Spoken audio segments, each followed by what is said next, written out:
Sir हिजाब से जुड़ा हुआ मामला है। हिजाब पहनकर जो लड़कियां हैं सोशल मीडिया वीडियो वायरल हो रहा है, बिना हेलमेट के चला रहे हैं गाड़ी, फ्लाइंग किस कर रही हैं, और हिजाब का मामला सामने आने के बाद चार देखो, जब भी कभी इस तरह के विषय आते हैं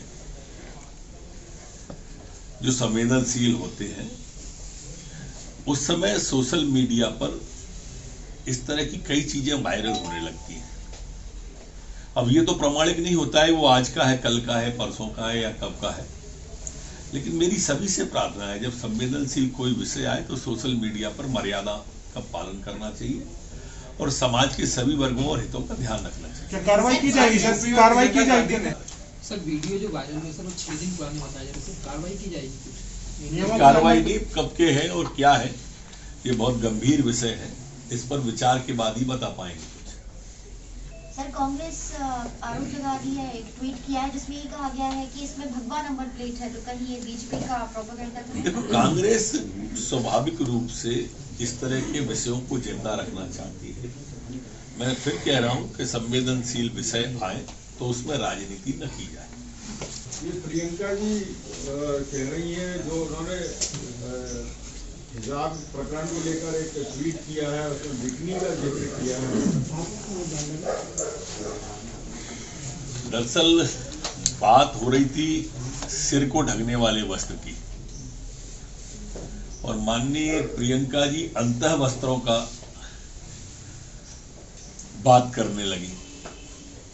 एक महिला के मुंह से इस तरह की बात शोभा नहीं देती। प्रियंका जी, आपका जो बयान है ये महिलाओं की गरिमा और शालीनता के एकदम प्रतिकूल है, ऐसी मेरी मान्यता है। ओम प्रकाश राजभर जो सहयोगी हैं समाजवादी पार्टी के साथ गठबंधन में जुटा हुए हैं, वो कह रहे हैं कि अब 3 सवारी पर चालान नहीं करेंगे उनकी सरकार में। अज्ञानता की पराकाष्ठा है। वैसे भी स्वाभाविक रूप से अखिलेश जी और उनके साथी जो है कानून व्यवस्था पर उनका विश्वास कभी नहीं रहा। अब उनको यही नहीं मालूम कि मोटर व्हीकल एक्ट जो है ये सेंट्रल मोटर व्हीकल एक्ट है और इसको राज्य को बदलने का मेरे ख्याल से अधिकार नहीं है। कानून और कानून व्यवस्था ये सपा और उनके समर्थकों को मेरे ख्याल से समझ में नहीं आती।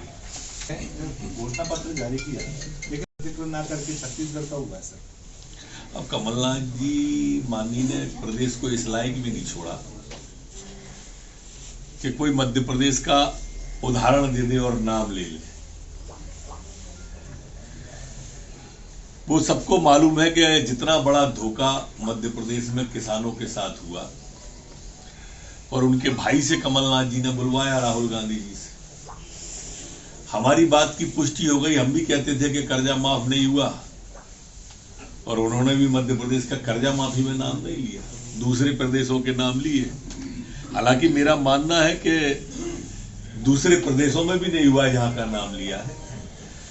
और अब ये भी तय हो गया कि जिस तरह से झूठे वादे मध्य प्रदेश में किए गए वैसे ही झूठे वादे उत्तर प्रदेश में किए जा